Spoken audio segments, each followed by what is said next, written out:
Hi folks, welcome back to the channel. If you're new here, my name is Ben and I'm a photographer and videographer based in North Wales. Camera bags.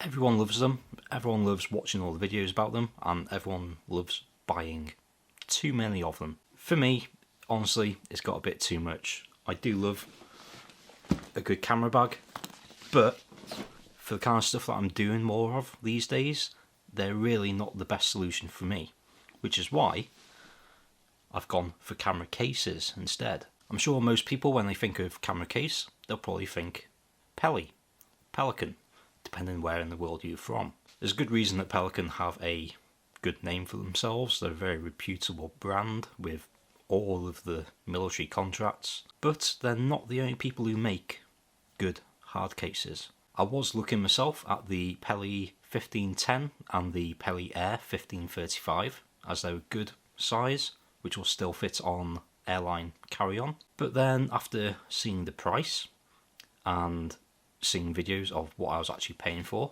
I thought I'd have a quick little look elsewhere to see what else there was. And that's where I came across Nanuk. Really, I think the name Nanuk should tell you everything you need to know about these cases. These things are made in Canada, and according to old Native American Inuit mythology, Nanuk was the god of the bears, the polar bears. And personally, if there was a fight between a pelican and a polar bear, I know which one I'd be putting money on.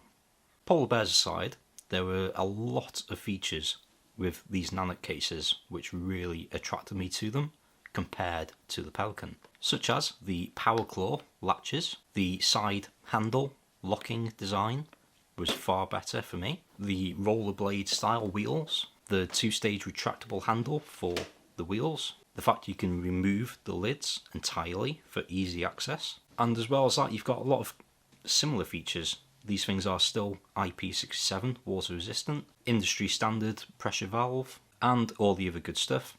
But then you look at the price, and these Nanuks are considerably cheaper. I personally actually got these two online. The black one I found on eBay, second hand. I paid £135 for that one. And the yellow one I bought brand new for £135. Quick shout out to a new company to me called Memfy. They're from Manchester and they sell hard cases.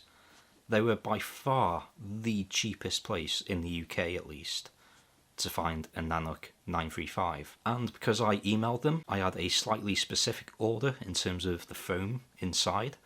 They accommodated me, absolutely no worries, and shipped it out as soon as they got it. So, Memfy, thank you very much. I'll leave a link down below. So yeah, cool. I've got hard cases for my gear. But what this video is for is the inside of these cases. So more often than not, whether you buy a Pelican or a Nanuk or any other brand of hard case for your camera, they'll come with foam inside. This is just standard foam. Usually you'll get pick and pluck foam, which is cubed for easy tear out, but this is not the way that I wanted to go. You can also buy specific camera inserts like you would in a camera bag, but again, that's not really what I was looking for. What I was interested in was TrekPak. So TrekPak started out as a publicly funded thing. I think it was Kickstarter or GoFundMe, and they actually used to provide TrekPak kits for the Nanuk 935 until Peli bought out the company. So now you can only buy TrekPak from Peli. But not to be deterred, I found a solution to make it myself. So TrekPak, very simply, is something like this. This is a plastic sheet with holes in the middle and foam on either side. And rather than paying over £100 for a basic set of TrekPak, I spent roughly £20 to £30 on supplies, which I was able to kit out 2 cases with. So let me show you how to do it. Materials you will need is corrugated plastic, much like this. This is the kind of thing you'll see house for sale signs being made of. It's basically big sheets which then have holes down the middle. I actually ordered a pack of 5 A1 sheets, cheaper than I could buy one A1 sheet. I don't know how, but I'll leave a link down below. It's far more than I needed for this project, but it's handy stuff. It'll definitely come in handy for something else. Next, you'll need some foam.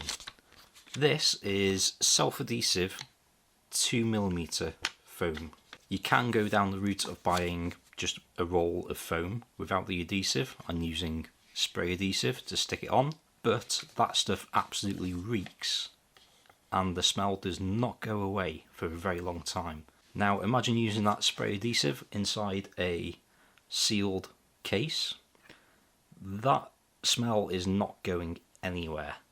Every time you open that case, probably for years and years, you are still going to smell that adhesive. So that's why I went with the self-adhesive stuff. And then very simply, you measure up your case in terms of the depth. You need to cut strips of both the plastic and the foam to the same thickness. And then very simply, you apply the foam to one side of your plastic and then to the other side of your plastic. I think I did read on a forum post somewhere, someone made this mistake. Do make sure that you cut the plastic in the right direction. So sitting in the case, you want the holes to be going down to the bottom of the case rather than side to side. Don't make that mistake. So I did the inside perimeter of these cases first. You can do this for any case really, but for the Nanuk I was looking at about 4 inches in depth. That's with a layer of foam on the bottom, and the perimeter was about 63 inches.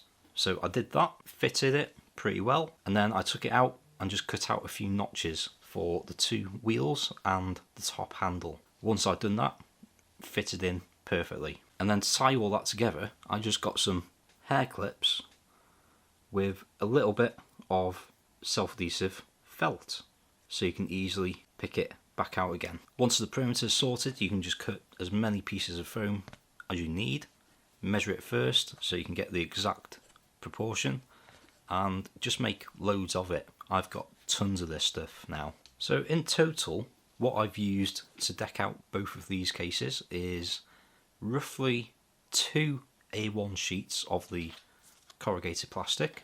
I've had 2 rolls of 1 meter by 90 centimeter self-adhesive foam, so 2 meters by 90 centimeter. I do have some left over as well. I just bought a pack of about 50 hair clips and I've not used half of them. And for the felt, I bought a sheet like this. It was a square sheet for £1.99. And then a few tools. Very handy is a guided cutting mat, a rotary cutter. I did have to buy myself one rather than using my mum's. Bear in mind, going through the adhesive, it will get a little bit sticky, but you can remove the blades carefully and clean them. For cutting your strips down to size, a metal ruler is very handy. Tape measure, obviously, and a nice sharp knife never goes amiss. I'll leave links to all this stuff that I've used in the description down below. The whole reason that I went for cases is because most of my work now is a case of driving to location, getting stuff out of the car and shooting. I'm not trekking up many mountains or anything. If I am, I do still have a camera bag, but in most cases I can just open up the case, take exactly what I need out of it, close it back up again. And because every single job is different, I'm using a completely different set of tools. I can reconfigure this really easily depending on what I need. A couple of examples. 2 days ago I was shooting at a timber merchant where I needed some long shots, a couple of wide shots and aerial coverage. So I had 2 camera bodies, 2 lenses, usual accessories like batteries and all that other stuff, as well as my drone, spare drone batteries, drone controller, iPad mini, everything was in there. And then the very next day I was doing a product photography shoot. So I loaded up my macro lens, my speed lights, 2 bodies again, and then I used the second case to hold my lighting accessories such as the speed light clamps and a snoot, reflectors, white balance card, all of that, and it does the job perfectly. I'm dead happy with it. So yeah, there we go. That is how I'm storing all my camera gear when I'm going out on shoots now. I'm really happy with how the DIY TrekPak has gone. Loving it so far. I've not had any issues at all. As long as you've got all the right tools, this is a very easy project to complete. And I've got tons of this now, so I might just do the same with my desk drawers as well. One other thing I may be customising with the Nanuk cases is Nanuk actually sell Tsa Lock Latches for the Nanuk 935. They come in the pack of 2, so I'm thinking I'll buy a pack of 2 and have one Tsa lock on each of these cases. That way you've got that little bit more security, and if you are flying anywhere, they can access it, but nobody else can. So yeah, if I do that, I'll be sure to make a video about it. Otherwise, thank you very much for watching. Be good, stay safe, get shooting, and I'll see you in the next video.